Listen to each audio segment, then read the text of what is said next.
I want to review what we started last week, because last class I saw a lot of blank faces, which is not a good sign. So phones away, notes out. Let's do a quick review, and then we're going to finish it off. Okay? If you remember, we started with a question. The question was, why the Ten Commandments are written on 2 separate tablets? Sound familiar? And we gave an answer. What was the answer to that question? The first tablets, 1 through 5, are, look in your notes. Right, how do you say that in Hebrew? We're going to get used to the Hebrew terms. Bein Adam la ma. Bein Adam la makom. Write that down. These 5 are Bein Adam, between a person, la makom. Makom literally means place. But it's also one of the names of God. One of the names of God is Makom, because God is the ultimate place, and God is in place, in space, but is not contained by it. Okay? He's the ultimate place. Okay? It's the word Makom. In many circumstances, it's actually referring to God. Yes. Can you repeat it? Sure. Bein Adam, between a person, la makom. Bein Adam la makom. As opposed to number 6 through 10, which is mitzvot, which are Bein Adam la Chaveiro, right. And then we said, fine, but why do we need 2 separate tablets? We said, well, they're separate, but they're equal. In other words, it's not enough just to say, well, I do the mitzvah between me and Hashem, I keep Shabbat, and I keep kosher, all of that's one of the 10 commandments, and all the other mitzvah, which are between me and Hashem, but I couldn't do these ones. Right? I'm not nice to people. I cheat in business, I'm nasty, I'm rude, I speak Lashon Hara. But the other way around is also, you can't say, oh, I'm a nice person. I won't speak Lashon Hara, and I'm honest in business, but I avoid these mitzvot. I don't keep Shabbat, I don't keep kosher. That's also not enough. They're both worlds of their own. They are separate, but equal. Separate, but equal. Okay? So that was the way we looked at it. And then we say, well, as well as that, you could even say that maybe these 5 are not only connected to each other, that means not only a vertical relationship, 1 through 5, 6 through 10, we also said there could be a horizontal relationship. And we looked at number 1 and number 6, that's right. And how do we define number 1? Number one was Anochi Hashem Elokecha, I am the Lord your God. What does Anochi mean? What do we say? It is me. It is I. Ana nafshi ketavti yehavti. I have written down, and I've given my soul over. This is Hashem speaking. So Hashem's essence and understanding of God can be found in the Torah. And then we said, I'm the Lord your God who took you out of Mizraim, right? And what do we say about that?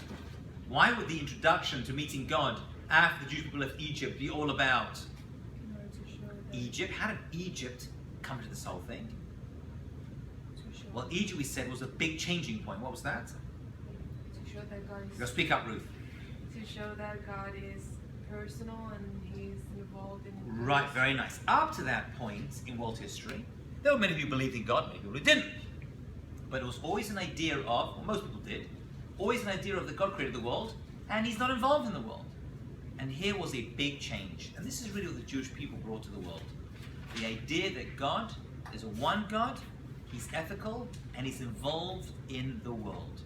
So I hear the world was created and the universe is, and there's billions of planets, trillions, actually 766 sextillion planets according to scientists, and I can't relate to this too much. I think about it too much. My brain turns to guacamole and oozes out my ear. But you can tell me this is a God who took my ancestors out of Egypt. I can relate to that. Like, wow, I'm free today because of that. They did a personal God. That's a very, very Jewish idea, right? As opposed to the other forms of worship at that time. And the other religions, obviously, who've come from Judaism, even attest to that fact as well. On the other side, what was number 7? What was number 6? I'm sorry. So 1 was, I'm the Lord your God, right? And number 6 was, don't murder. Well done, don't murder. Okay. say, well, there's a connection there, right? God decides who gets life, whose life's taken away. God says some people forfeit the right to life. That's God's decision. And it's the other way. When you kill someone, what are you doing? You are saying they don't deserve to live. They deserve to die. They forfeit the right to life. Right? How do you kill God? By denying him. By saying there's no God. As it were, you're killing God because you're denying the existence. So the key word, we're going to end up with 1, 2, 3, 4, 5, 7, 9, 10 ideas and 5 statements that connect them. Right? And the first one is acknowledgement. And we said actually last class, that's why in the Torah, it's not called the 10 Commandments, they're called the Aseret HaDibrot, 10 statements. 10 statements is what they are called in the Torah. Okay? These are ideas.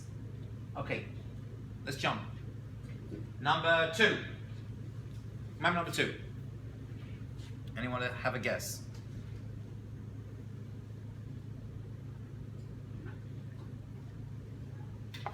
So number 2 isn't very relatable to us now. I mean, it's still forbidden.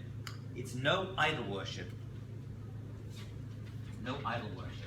This actually in the Torah itself is broken up into 4 laws, which is why, as I mentioned last class, how many commandments are there in the 10 Commandments? 13. You have the other 9, and this one turns into 4. Okay, you cannot worship an idol. Where it's worship, not worship. Now, the topic of idol worship is the big, big topic. I don't want to go too much. We already discussed it a little bit when it came to the time of Abraham. These people were not crazy. They weren't nuts. They realized there was a spiritual source of the world. They understood that there's a God. Eventually, says the Rambam, God was forgotten in his introduction to the laws of idol worship. And it was priests that came along and said, oh, I spoke to God, and he says you should worship that or me. And in order to get to that, you have to pay me. Right? Or worship me. So it was a slow decline. It started with everyone believing in one God, and then people got involved and messed the whole thing up. Now, according to the Gemara, idol worship, real idol worship, does not exist today. Although I've got a friend, a rabbi friend of mine, who surfs around the world, and he said he's been to some places where, trust me, he says, there is idol worship. Here in America, we don't really have it. I mean, we have American idol worship, but that's as bad as it gets. Right? It's over. It's what? It's done. There you go. Thank goodness for that. Yes. And what about Judaism? So, these things, even Christianity for us, as Jews, it smacks of it. It smacks of it because they believe that Jesus is God, which is totally antithetical to Judaism. Right? A person cannot be God. Right? It's mentioned a number of times in the prophets. So for us, that's anathema. It cannot be. So for us, it smacks of idol worship. If it were real idol worship, then we probably couldn't do business with them, okay, which we can do. But it gets close. You walk into a church, not all churches, by the way, depends which strand, but Jesus up on the wall, and his mother's up there, the whole mishpacha, right? The whole family's up there, right? So so that's why, according to Judaism, you cannot walk into a church. You can actually, if you want to, walk into a mosque. And about once a year, I actually pray in a mosque. Well, a place that's also a mosque. I don't know where that would be. Where in Israel? The dome. But you can't go there. I can't go there. You can go next to it. You can go off the wall. You can You go. can go there, right? If you're not Jewish. Yeah, Jews can go and non-Jews can go if they want. Yeah. Wait, no. Jews can go. Again, there's some opinions that say you can go. Well, it's not that place anyway. You're talking about Temple Mount, but some people say you can go around the outside. But we can't go to the main thing. We don't have the paraduma to purify ourselves anymore. No, I'm not talking about that. I'm talking about somewhere else. Hebron, Mar Machpelah, where Abraham is buried together with Sarah, and Adam and Eve are going to our tradition. In Yitzchak and Rivka, and Yaakov and Leah. Rachel is elsewhere. Sometimes during the year, they allow it to become a mosque as well. A few times. Oh, they see it as a holy place. They look at our ancestors and say, oh, they're our ancestors, right? Ibrahim. Yeah. They see it as a holy place. Why Islam has taken other places and make them into their own places? Questions on Mount Moriah, that's the question. Why in the place where the temple was, nothing ever happened for them, although according to the Hadith, Muhammad did fly to heaven on a horse from that place. Okay, that's not in the Quran, but it's in the other writings. The question is, why do they take that place and make it holy? Yeah, it's a good question. But they look at the Quran. There's a chapter called David or David, is Musa, Moses. They see these people as holy people. We just didn't accept them how a prophet later on. Okay, so idol worship really, let me ask you a question. No matter what this idol worship thing is, just on a basic level, what's so bad about it? What's the problem with idol worship? That Abraham was going on about it for so long, and now we got to the Torah, Mount Sinai, 2448, that's the year, remember? We was at Mount Sinai, 49 days after leaving Egypt, and the first thing God says is, I'm the Lord your God, and remember, no idol worship. What's the big deal? Does God really care if we worship idols? What's the big deal? So you bow down to a tree, right? You say that person's God as well, and you bow down to that person. What's the big deal with that?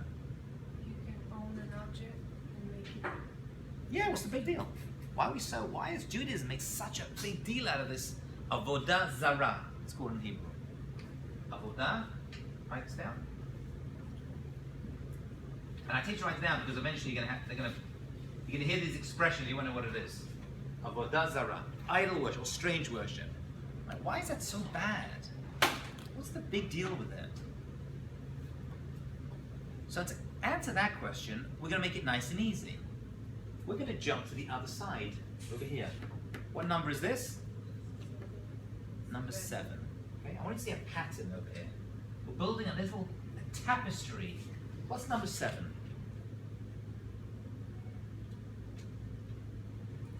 Anybody? No, now in the Bein Adam La Chaveru thing. No adultery.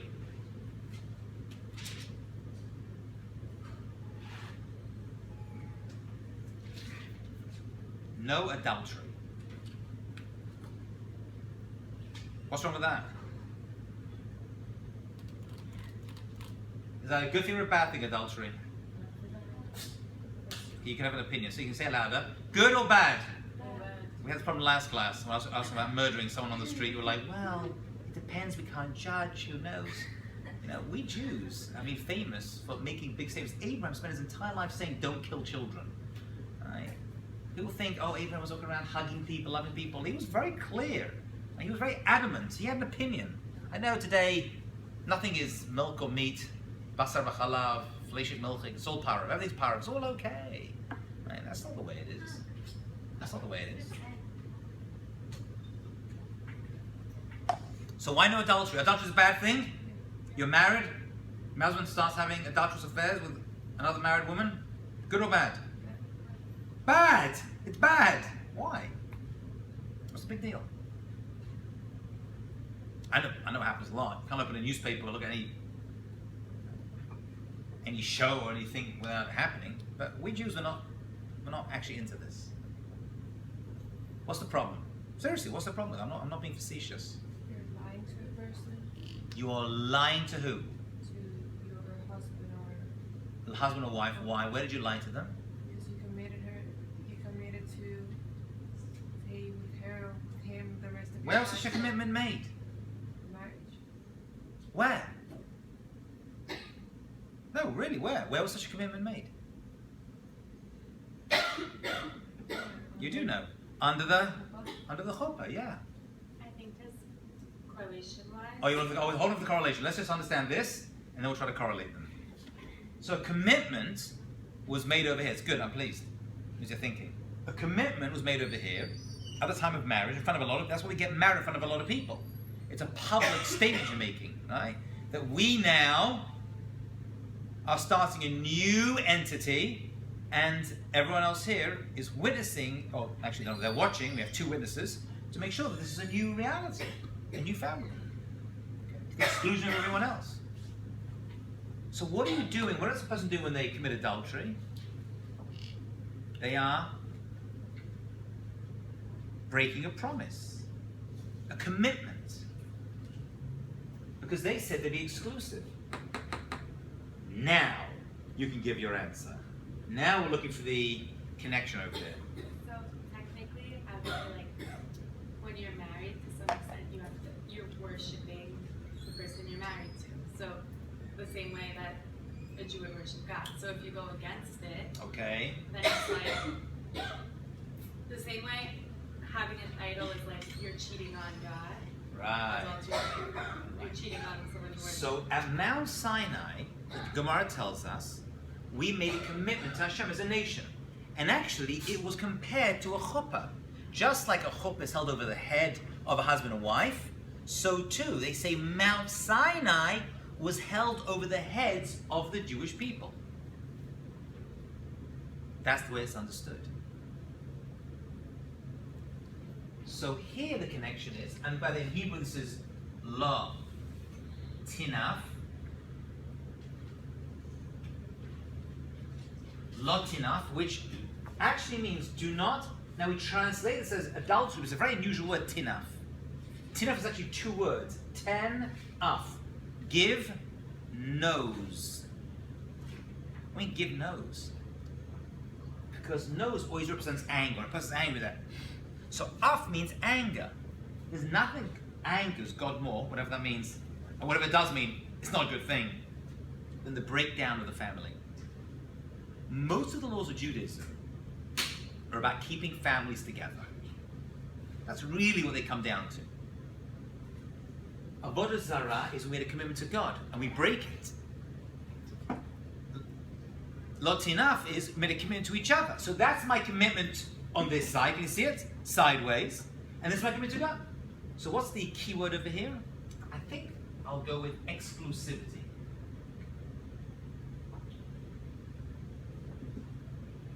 Exclusivity. Exclusive relationship to one partner and to one God. Right. And I think maybe commitment. Maybe that's a better word. And commitment. Yeah? Marvelous. Okay, let's keep going. So we're going to build. You see the game over here? You following this?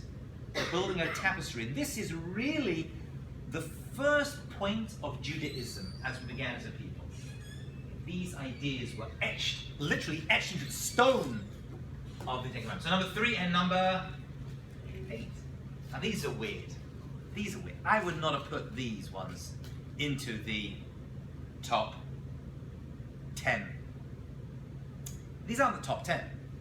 We're going to see that there are many other laws. These are just 10 of the 613. This is just 10 out of 613. But there's something about these 10 we're going to see that hold important concepts, and all the other 603 can be found in these 10. And I'll explain that in a minute. But these are the roots. These are like the shorashim. Shorash is a root. A root of a tree, a root of a word. These are the roots of all the other commandments. Shoresh is a root. Shorashim is the plural, yeah? You following, Valentine? You with me today? You're listening intently. I like that. So what's number 3? Number 3 is unusual. What's commandment number 3? Anybody know? You know, when I was I went to yeshiva my entire life, you know, and then I spent a year in Israel where I studied, and then I came back and I went to university. I was on a bus, and I saw in Manchester when I was at university, and I saw a priest walk on, you know, with a collar, the whole thing. And you know, you have a feeling there's lots of seats. You know who's going to sit next to you? You know that feeling? You know, something you go, oh, he's going to sit next to me. And he comes and sits next to me. And he looked at me like, are you Jewish? I was like, how do you know? Was it the nose?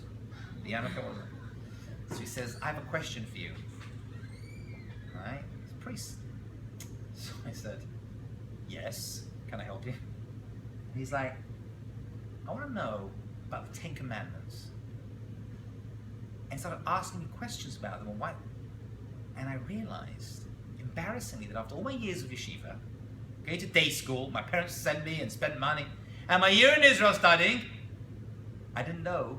I knew some of them. I didn't know the 10 Commandments in order. And you know what I did? I went straight home and did nothing. But many years later, I decided that if I ever teach, I'm going to make sure that certain basic principles, even if a non-Jew knows that this is our Torah. They don't get it from there, they get it from our Bible. right? As they call the Old Testament the Old Testament, it's still very, very new. Yes? We have the New Testament, not them. Okay? We should at least know the basics, you know what I'm saying? This is like, okay, you don't know all 613, at least know the roots of them. So I always make it a point in my first course of always going through these 10, at least we'd have like a, then someone asked me questions about King David and tribes and all that stuff. Anyway. Okay, round number 3 is, you should not take Hashem's name in vain. Now, what does that mean?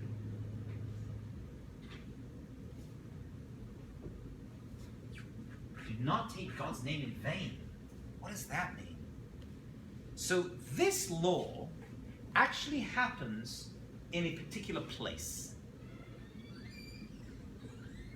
Saying God's name, that's taking God's name, means saying God's name.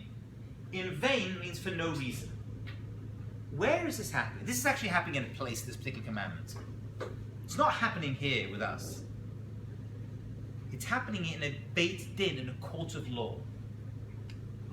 And before someone gives testimony, a Beit Din is a court of law. Before someone gives testimony, they have to, just like we have in American courts, what do? We swear. Right? Actually, I'll tell you something. This law is so strict to this day that Jews, according to Jewish law, should not swear. And I was actually in court once. I was on the defendant, not the prosecuting team, right? Someone stole my wallet, I had to go to court, and they asked me to swear, and I said, I can't swear, I can affirm. I swear to my rabbis, you can't swear in the Bible. We don't swear in Bibles. Why? Why? It's a really big problem. Because you're taking God's name, right? And you're saying, I promise what I'm saying is true, as God is my witness. And that, in Judaism, is a big and very scary thing to do. Lo tisas Shem Elokech lasham. Do not take God's name in vain. What's in vain mean? For no reason. And Rashi says on this, a person swears that this table is a chair, or just takes it and just says God's name for any good reason. I mean God's real name, just Hashem. It takes God's, the Yud with the Hey, with the Vav with the Hey, the real God's name. That's like a big and bad thing to do. So in court of law, if you get to go to court of law, you don't swear, you affirm. I can't swear, I'm swearing on a Bible. And people used to be terrified. The Gemara tells us people would be terrified, the idea of saying, why? Why is it so strong? Why is this idea of saying God's name in a court of law such a scary thing? People would do anything to avoid it. Well, to figure that out, let's jump to, what's number 8? Nope. Lying. No.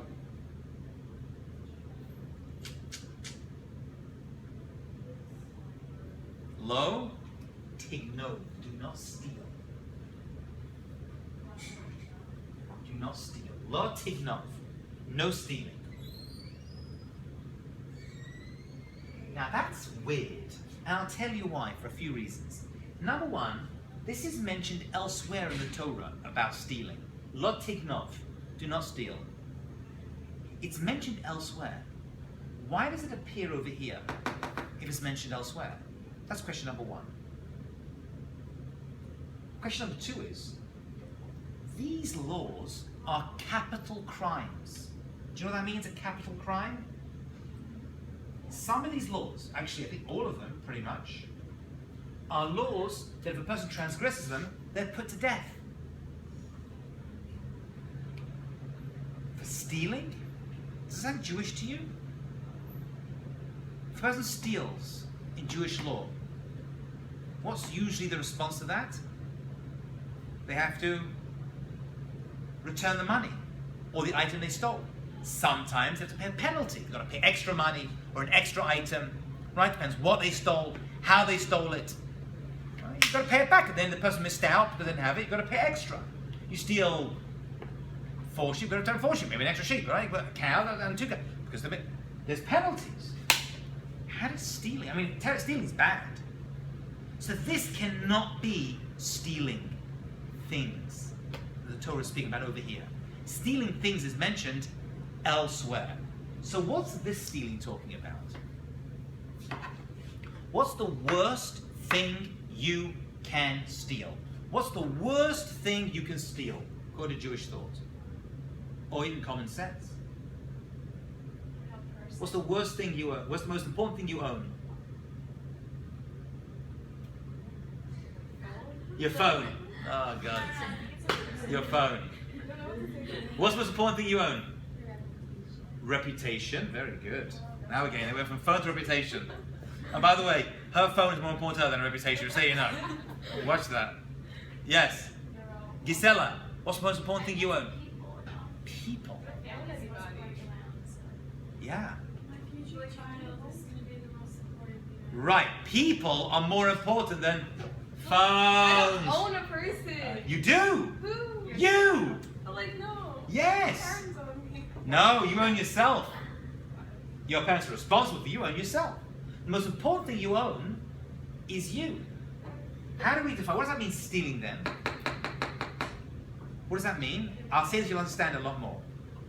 What does that mean? Do not steal, do not steal. How do you steal? What do we call stealing people? Kidnapping. You're not allowed to kidnap. No kidnapping. 1 second. People really kidnap? Is that common? Yeah, I am growing up. It was, and it still is. Happens a lot. What do we used to call kidnapping?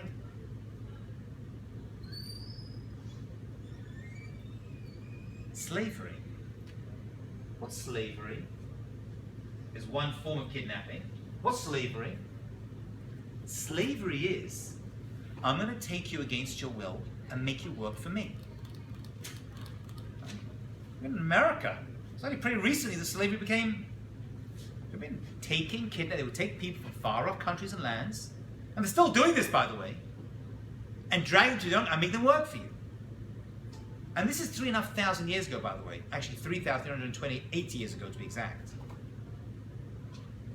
And we, the Jews, were saying, no, no, people have a right to their freedom. People can be free. That's the stealing we're talking about. It's also been to steal stuff, but that's elsewhere in the Torah. He has capital crime on the Ten Commandments etched in. Lot Ignov. He's talking about kidnapping. Now this is a tough connection. Now I want to connect this. Lot Yisashem al Kechel Hashav. Do not take God's name in vain, which stand in the court of law, and do not steal. What's the connection there? That's a tough one. You have to think about this one. This one you have to think about. You're on today. Look at you. What's that red thing you're drinking? I don't know. I don't know, but it's woken you up, I tell you. Yeah. I think, like in a court of law, when you swear on God's name and maybe you're wrong or whatever, you're stealing His prestige. Woo! Wow, you're on fire today. Is that it? Very nice. Okay, go on the other side. The same way, like you steal someone's dignity. Hear what she said? That was very deep. That was good. Listen carefully, my Jewish sisters. She spoke well. How do you kidnap God? Can you kidnap God? Can you steal God? No, it's not possible, right? Like, hello, wait. Right? But what do we have of God in this world? God is not physical in any way, shape, or form. But God does have a reputation. Nachon? God has a reputation. A name. What does a name mean? How they're understood, how they're... If you use that for your own purposes, which a person may do in a court of law, what do they say? They say, I'm going to, as God is my witness, I promise all the truth, the whole truth, and nothing but the truth. You're saying, me and God, we're in like this. But you're using God, you're kidnapping God's name for nefarious purposes. In vain, for no reason whatsoever, just to say God's name, that cheapens it. The most important thing you have is your name. If someone takes your name from you, right? If someone accuses you of something you never did, you could lose your whole livelihood, heaven forbid, chas v'shalom. It's a terrible thing, right? Your name, your reputation. That's what we're talking about. So you can't cheapen God's name by taking it, by stealing God's name for your own purposes. In this case, to get you off $1 million that you own. But you also can't do that to people. It's like taking a person. So here, I think the key word is, here we have acknowledgement. Here we have exclusivity, and here we have respect. You respect people by letting them be free. And the Jewish people have said for thousands of years, people deserve to be free. Now, there is such a thing as slavery in Jewish thought. But that's not really slavery. You become an Eved Ivri or Eved Kanani. And even there, you're working, you're treated well. And that's only because you found yourself in hard circumstances. And after a while, you go free. And if you're abused, you go free.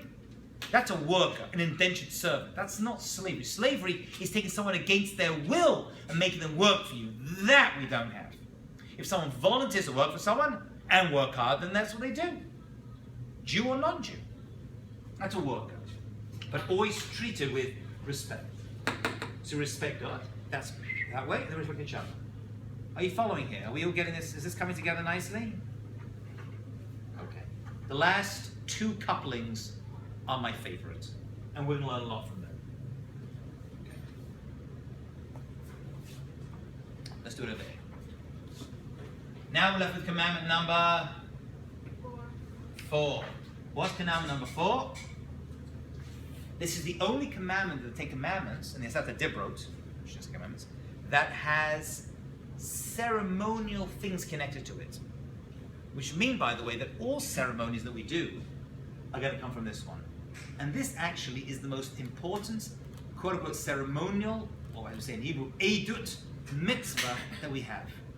What's the most important mitzvah? I teach 2 entire courses here at Stone College on this because it's such an important thing, which unfortunately people don't appreciate, which is why the laws of it are long and detailed and sometimes mystifying. And the idea behind it has within it everything there is to know about being Jewish. What is that? Respect Shabbat. Shabbat.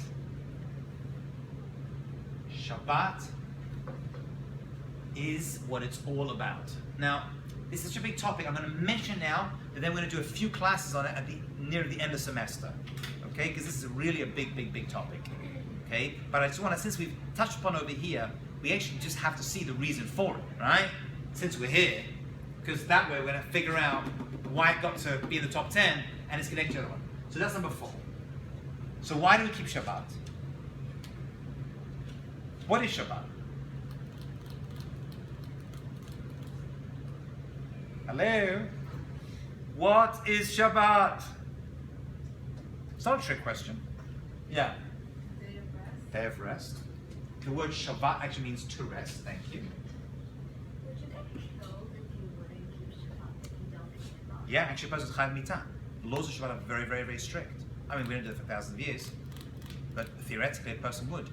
If you understand why, it's a very, very big thing. But a person is Chayav Mitah for Mechal Shabbat. The laws of Shabbat are so many and very detailed, and there's a reason why. But we'll do that later on. But on a basic level, Shabbat means rest. What kind of rest? What does rest mean? What does rest mean? It means physical rest, but it also means spiritual rest. Okay. What are you resting from? In Hebrew it's called malacha. Malacha. And malacha means creative work. For 6 days we're creative, and then on one day we stop, and we're no longer creative. We stop creative actions. There are 39 malachot, 39 creative activities that we have. They are learnt out from the temple, from the Mishkan, which we had in the desert. Okay. The Mishkan was the spiritual home of God. And there were 39 things we did to create that. 39 things, I'm sorry. 40 less 1. Shabbat is the holiest day of the week. It's holier than all the other Jewish holidays. The first time you see the word kadosh is in reference to Shabbat. Shabbat is all about holiness. How do you become holy? What does the word holy actually mean? It means to separate distinct, apart, not the same. Shabbat is holy in that it is not like any other day. It is holier than any other holiday, even Yom Kippur. Even Yom Kippur. Actually, Yom Kippur is only Yom Kippur because Shabbat is Shabbat. Okay. So one day a week, we know that God created the world in 6 days and rested, and we do the same thing. Why? Says a famous book called the Kuzari. I'll tell you why. This is just the basic answer to it, but everything's inside here. A person could think they're God. If we work and work and work and constantly moving and working, what would a person think? I'm a creator. I'm the creator. Right? Because all I do is work. Hashem says, you're not the creator. I'm the creator. How do you realize you're not the creator? You stop one day a week and you stop creating. A person, though, could also think that they're a slave. And Hashem says, I took you out of it, you're no longer a slave. What do slaves do? They work all the time. All the time. What do? We stop and we become royalty one day a week. So those are the two reasons the Kuzari gives. One, we're not God. We're not ultimate creators. We create and then we stop. So we testify that we are no longer. And number two, we're also not slaves. Yeah. Slaves are working all the time, they have no freedom. No. We left Egypt, we're no longer slaves. And you may slave for 6 days a week, one day a week, you stop all work. And you get a chance to rest physically, emotionally, psychologically, and spiritually. One day a week, you get to regroup and get your life back there and find a focus of your life. All other holidays are once a year. Shabbat is once a week. That means there's 52 times more Shabbats than there are Jewish holidays. That means Shabbat is at least 52 times more important than any other Jewish holiday, because you need it a lot more. The more you have mitzvah, the more you need it, right? That's Shabbat. That's just a small piece. We're going to go into a lot more detail with Shabbat. There's a lot more to look at, but that's the basic idea. What's on the other side? What's commandment number 9? So commandment number 9 is also back in a court of law. And this is a pretty simple one. It says that you're not allowed to lie in a court of law. Which is pretty simple. It just means you can't swear in a court of law and then say you saw something when you didn't. Or you didn't see anything when you did. Okay? This is not, people think this is lying to a person. No. Lying to a person is not good, but that's a form of Lashon Hara, as we'll learn next semester. It does not fall under this one. It does not fall under this one. And fortunate, because we'd be in big trouble if it did. Because every time we lied, we'd be transgressing one of the top 10 commandments. That would not be good for the Jewish people. No, this is lying in a court of law. You're like, oh yeah, I saw him kill that person, and actually you didn't. That's bad. Or I saw nothing. But you saw the crime. You've got to testify. Simple as that. Following? Number 9 is, you cannot lie in a court of law. Simples.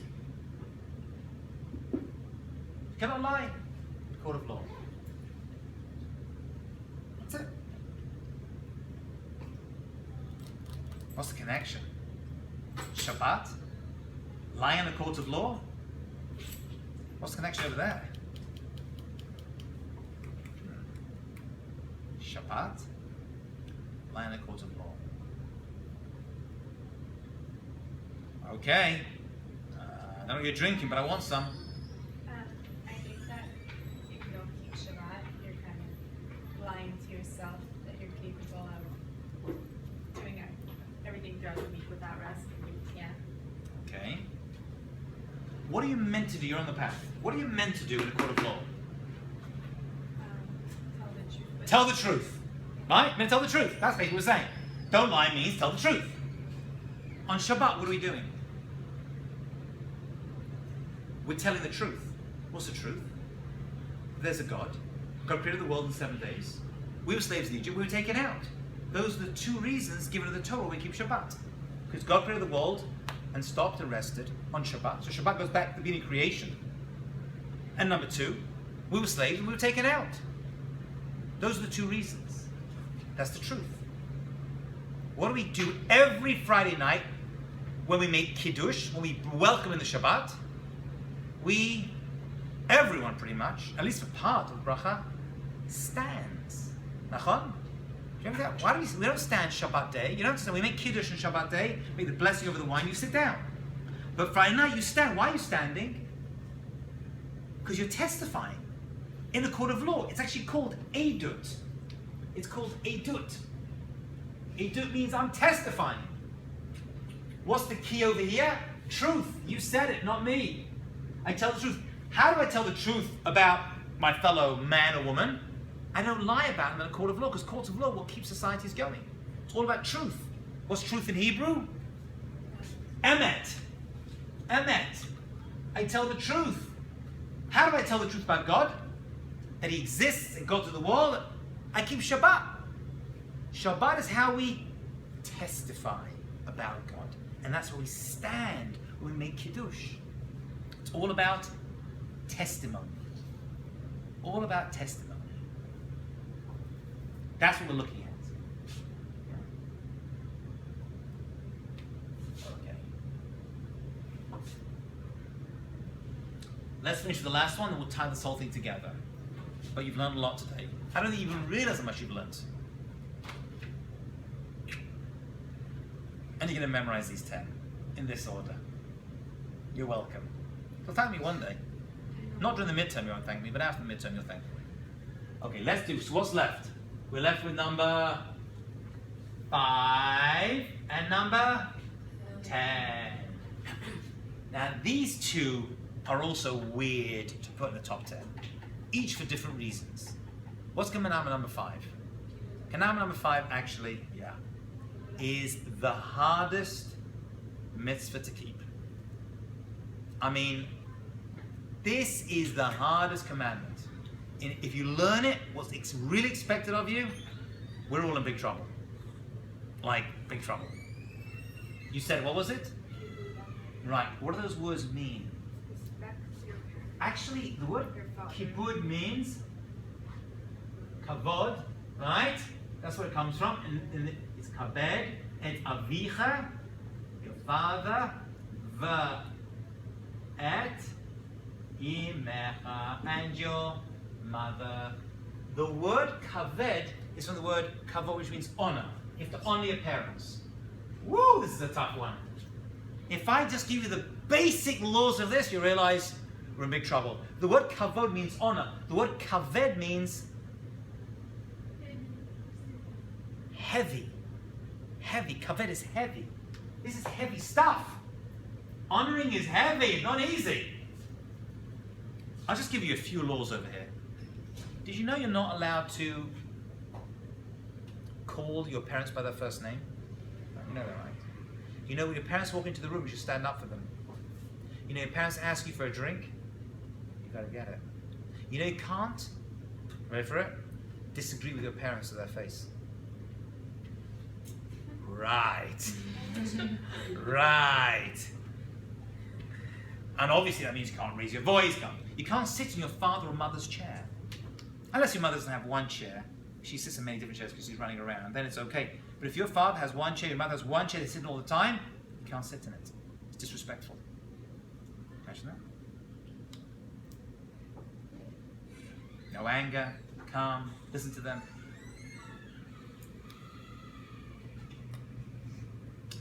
You know someone in history who was the expert at this mitzvah?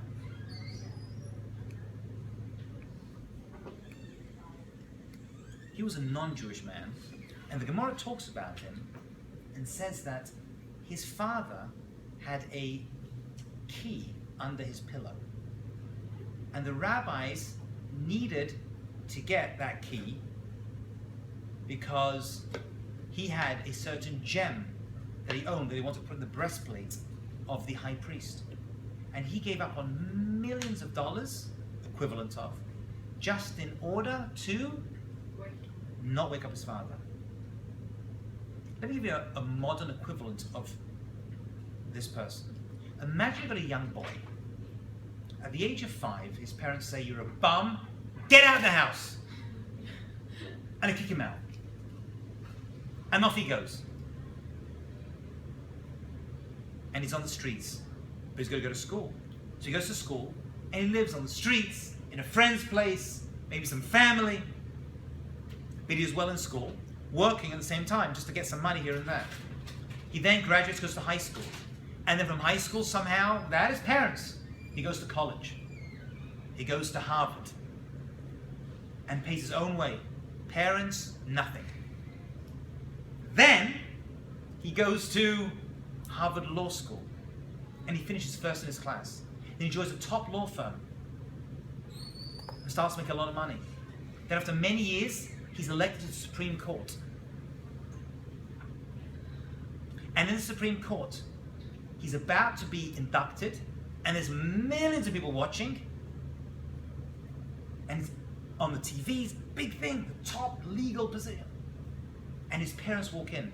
Parents he hasn't seen for 50 years. And they walk over to him, and they slap him in the face, and they spit at him, and they say, "You were a bum, you're still a bum." He can't say anything. It's my parents. And on the way out, he sees his mother drops a glove. He walks up, picks it up, and gives it back to her. It doesn't say you have to love your parents. It says you have to honor them. It also says elsewhere you got to fear them. It means you have to be in awe of them. You know, Esther, from the Purim story, was an orphan.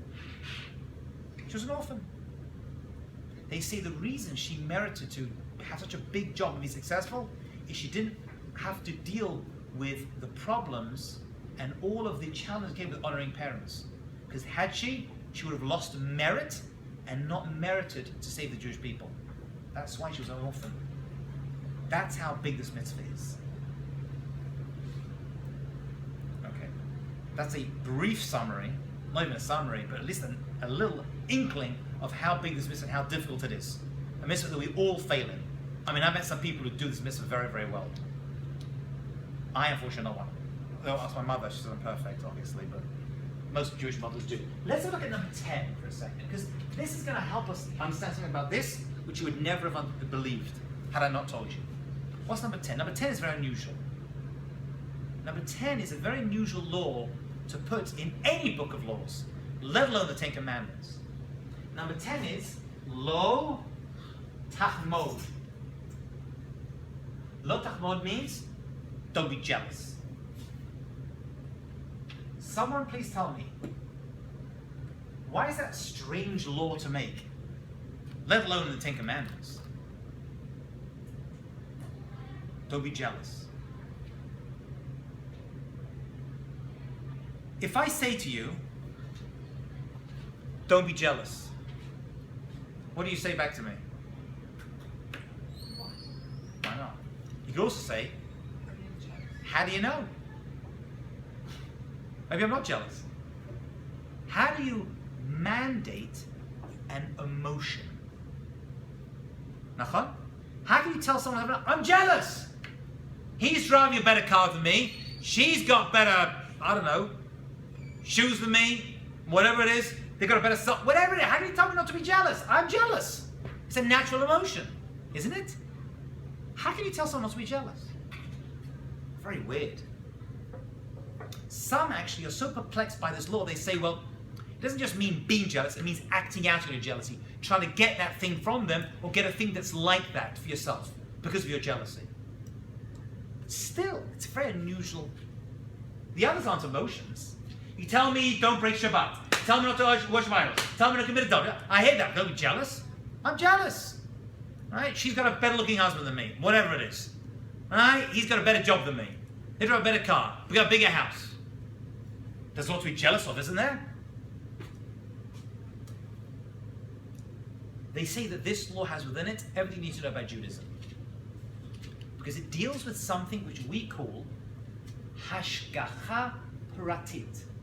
Hashgacha, that God controls, pratit on a personal level. By saying don't be jealous, we are assuming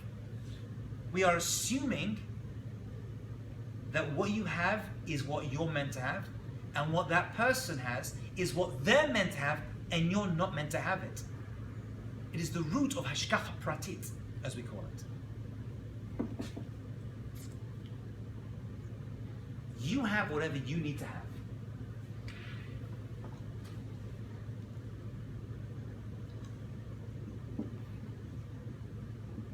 Whatever you have, what you need to have. By saying I'm jealous, you're saying I'm not happy with what I have. It's not enough. And God's saying, no. What you've been blessed with, not just physical things, also your mind, the brain you have, the talents you have.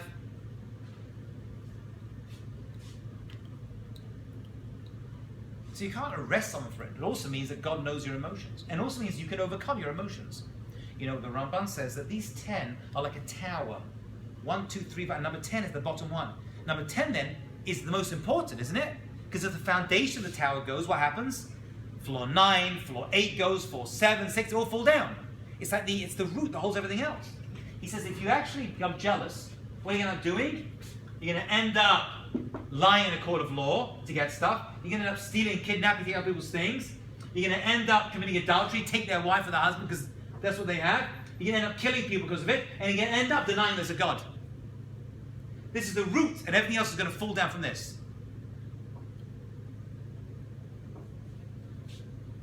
One second, we're going to finish this off. Hold your question. What's the connection? Now that's the tough one. I'm going to give you two beautiful answers to this question, but I want you to think about it yourself. What's the connection between 5 and 10? What do you think? Number 5 is honor your mother and father, and number 10 is don't be jealous. What's the connection?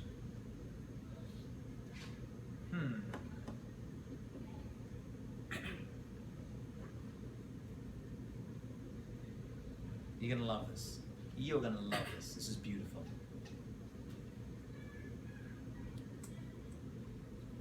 I may be completely off, but you said if you break number 10, then it's like you're breaking, you start to break all the other ones. Yeah.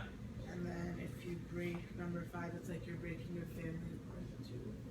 Okay. Good. Not what I was thinking, but a beautiful idea. It's going to break things down. So this is the bottom of that tablet, and this is the bottom of that tablet. You're thinking, Valentina. Good start to your day. We're playing tennis, me and you, today, I see. All right. I'd assume that, especially for a child who would be more naive, if they see, for example, someone else has cooler parents or something like that, they could be jealous of. Why would you be jealous of other people's parents? You could be like, oh, like those parents raise their kids with this, like they get their kids this, like you're jealous of what your parents don't do for you, but if you're supposed to respect your parents, then you shouldn't think others are better than you. Beautiful. Who decides what you look like? Parents. You're half their DNA. Who decides how much brains you have? It comes from your parents. Whatever God gave you through your parents. You see, when you're being jealous, what are you saying? If I had richer parents, or better than parents, if I had a better, then if they were richer, I'd have more money. Don't be jealous on your mother and father. What you have, the parents you have, are the parents you're meant to have. Everything you have or don't have, at least initially in your life, emotionally, psychologically, comes from your parents. The education you got, that's the education they decided to give you. Because the education at home is the real education, as you now know. So don't be saying, oh, if my parents were a rabbi, my parents were Bill Gates, right? Well, he wouldn't be Jewish, right? But then it could be me. Oh, it's my upbringing. We all blame our upbringing, what we had, what we didn't have. And the answer is no, don't be jealous. What else do your parents give you? And this is going to be the final piece. What do your parents give you? What makes you Jewish? Your mother. Oh, no, yeah. And Torah your father gives you. And where do they get the Judaism from? Their parents. And what made their parents Jewish? Their parents. And what made your great-great-great-grandparents Jewish? Your great-great-great-great-great-grandparents. This goes back all the way to Mount Sinai, where the whole thing started. Don't be jealous means be proud of your Judaism, because you got it from your parents. I heard this from Rabbi Milevsky, who was the chief rabbi of Mexico, and then there was a rabbi in Canada and Eretz Yisrael, on a tape of his about 25 years ago. He's since passed, but it was a beautiful idea. He says, don't be jealous and say, oh, if my parents were Christian or atheist, then that could be me. But it says don't be jealous of other people's religions, because your parents will make you Jewish. That's what we get. You don't just choose it. Well, you do to some degree, but you get it from your parents. Okay, if you're a convert, then you have to choose it. That becomes your thing. But then you become part of the family of the Jewish people. Don't be jealous of others. Oh, if I had that religion. So it's yourself. Or if I had eyes like that, hair like that, money like that, right? Because of God, then it could be me. No, don't be jealous. Honor the fact that these are your parents. Honor the fact that these are meant to be your parents. And also honor the fact that you're Jewish. So I think the key word over here is acceptance. Acceptance. I accept myself. There's room for improvement, but I accept myself, and I accept what I have, and what I'm meant to have, and I can strive for more, right? But not through jealousy, because I want to become a better person, and I accept where I come from, physically, emotionally, and even spiritually. So that's the key word over here. So now we end up with 10 statements, which end up meaning a lot more than just the laws that come with them. They end up meaning you have acknowledgement to one God and people by not killing. You have exclusivity, one God, no avodah zarah, no idolatry. We have respect, right? Don't take God's name for no reason. No kidnapping. So we respect each other, respect God's name. We have truth. How do we give truth? By keeping Shabbat and by telling the truth in the court of law. And then we have acceptance. I accept the parents I come from. Whatever reason, God decided they're the parents that I need. And that's why, actually, that keeping up the aim, although it's between us and our parents, between us and people, it's on the other side of the luchot, the side of bein adam lamakom, between us and God. Because parents are like mini gods. They tell you what to do, and you got to listen. Unless what they tell you goes against what God says. If your parents say go kill someone, you can't do that. But if the two are in line, there are actually three people in creation. Your parents give you the physical, and God puts in the soul, the neshama. It's a partnership, it's called, a shutfut. 10 statements, 5 ideas, yeah. I'm not just supposed to follow these 10 too, though? No. No. These are not for non-Jews. There are 7 laws called the Shevanis B'nai Noach, which we'll learn later on the semester, that are for non-Jews. But these actual 10 are not commanded in. They don't have to keep Shabbat. Actually, Shabbat is exclusively a Jewish thing. Now, they do have to believe in one God, and they also do not wash spiders. There is some overlap. But that's not part of their tradition. Okay. We did a lot today, right? Wow. My brain is full. Have a Shabbat Shalom, and we'll pick this up, God willing, on Tuesday morning.